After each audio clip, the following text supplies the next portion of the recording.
umpisahan na natin ito, no? At ang una sa ating tatalakayin po, update kay Kibs, mga bossing.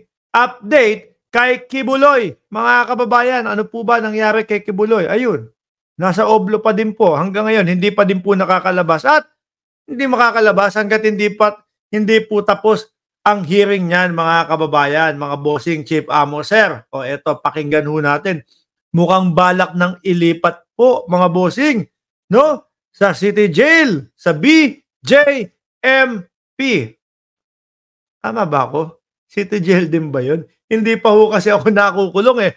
Pero panigurado po ako, pag nalipat dyan si Kibuloy, mga bossing, ay nako, mas mahirap po ang dadanasin niya yan. No? Panoorin na po natin yung balita. Saka tayo magkomento po. Philippine National Police lang. Ayan. Kung ang PNP lang ang masusunod, ano po? Kung ang Philippine National Police lamang ang tatanungin, nais na nitong ilipat ang kustodiya ni KOJC leader Apollo Kibuloy sa Bureau of Jail Management and Penology o BJMP, kagaya ng ibang mga naarestong individual. Ito ang iginigiit. Baka dapat diyan na talaga ilipat. Total naman pantay-pantay tayong lahat. Mayaman o mahirap, dapat iisa lang din ang pinagdadalan. Ako naman po, mga kababayan, di ako naniniwala doon sa banta sa buhay ni Kibuloy na sinasabi nila. Bakit to? Nakita mo naman yung power niyan. Di ba? Nakita mo naman yung mga naka-back up dyan, mga bossing. Ilang senador ang sumusuporta dyan. Isama mo pa ang dating presidente. Tapos sasabihin, madaming humahunting o delikado ang kanyang buhay. Parang ang hirap pong paniwalaan, mga kababayan. Tingin ko po dyan, charing-charing na lang po nila yon para ma-justify po nila yung kanilang pagtatago. Sabi ni Ma'am Trexie Villa, hello Sir Mark, magandang araw. Dapat siguro ilipat na para mag-enjoy naman siya. Baka madami pong dun. Tubo, nalilinisin ho, mga kababayan. Madaming tubong lilinisin doon sa BJMP, kaya siguro ililipat na, mga bossing. Ni PNP Public Information Office Chief Police Colonel Jean Fajardo matapos nila maisumite sa korte ang medical evaluation kay Kibuloy na siyang magiging basihan kung mananatili ba ito sa PNP Custodial Center o ipinapalipat, no? Gusto nang ipalipat ng PNP. So sa madaling salita ho, mga kababayan, ang pansin ko dito maayos ho ang kalagayan. Kasi nakapagtago nga yan ng ilang araw. Hindi lang araw, buwan ang itinagal na pagtatago niyan. Tapos nung nahuli na, biglang masama na ang pakiramdam, biglang may sakit na, biglang may neck brace na, biglang nagsilabasan yung sakit. Sabi ni ang Lito Ditan, dapat siyang magdala ng padulas para walang sakit. Dapat daw. Hindi. Nandiyan naman yung mga vlogger na sumuporta sa kanya papasok din naman yung mga yan Di ba? Kayong mga vlogger na sumuporta kay Kibuloy at kayo yung mga nag-obstruct ng justice, di ba? Pagpasok nyo, pagsunod nyo kay Kibuloy, huwag nyong kalimutan na magdala ng pampadulas para kay Kibuloy. Para naman meron kayong magandang nagawa kay Kibuloy. Pampadulas ng likod, hindi kung ano-ano yung iniisip ninyo. Alam naman namin yung inyong poon. Kaya leader ninyo na si Kibuloy mahilig magpamasahe yan. Pampadulas ng likod. Hindi yung kung ano-ano iniisip nyo. Yung sa tubo naman.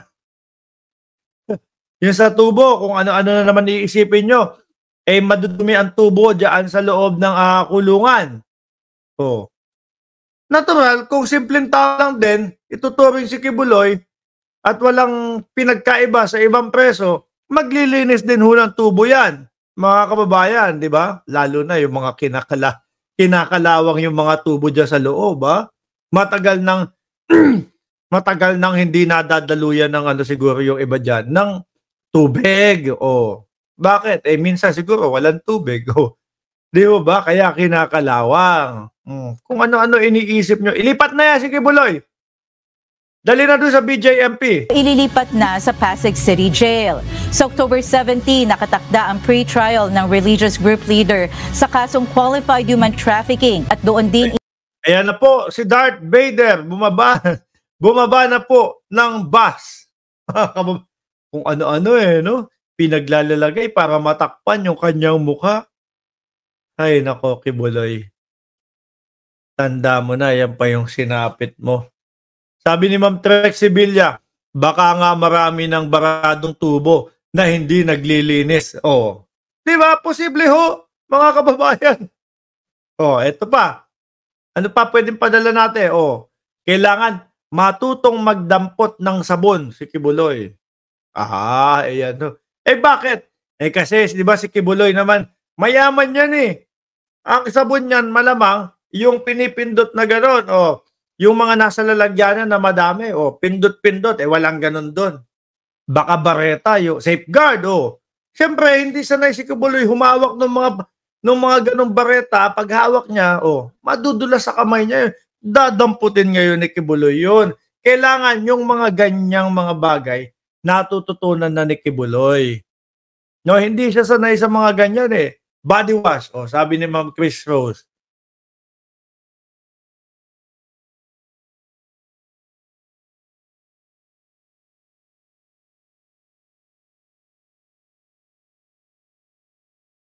Yung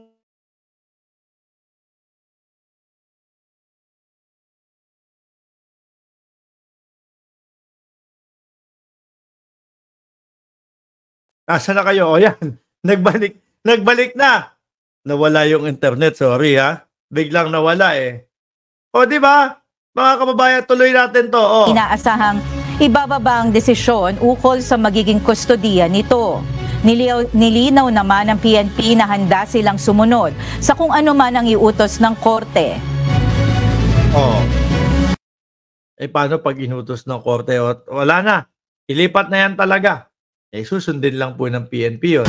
Well, sabi nga natin, in the ordinary course of things, we want yung kung sino po yung mga arrested individuals po, regardless of their status in life, they should be in the BGMP. Yan, correct po yan. Hindi naman porket mayaman si Kibuloy, hiwalay siya. Di ba mga kababayan? Kailangan pantay-pantay po. Sabi ni Johnny Roll, Munar, 63rd Likers, Papa Mark, pa-shout out. Malinaw naman tayo. Nawalan lang ng internet kanina. Normally, not only in the case of Apollo Kibuloy and even sa case nga po ni Alice Guo, the PNP, in our coordination with the prosecutors handling the case, we normally oppose doon po sa pag-stay po nila dito. Yeah. Punta na kayo doon sa BJMP. No, hindi naman porket mayayaman kayo kayo lang ang masusunod.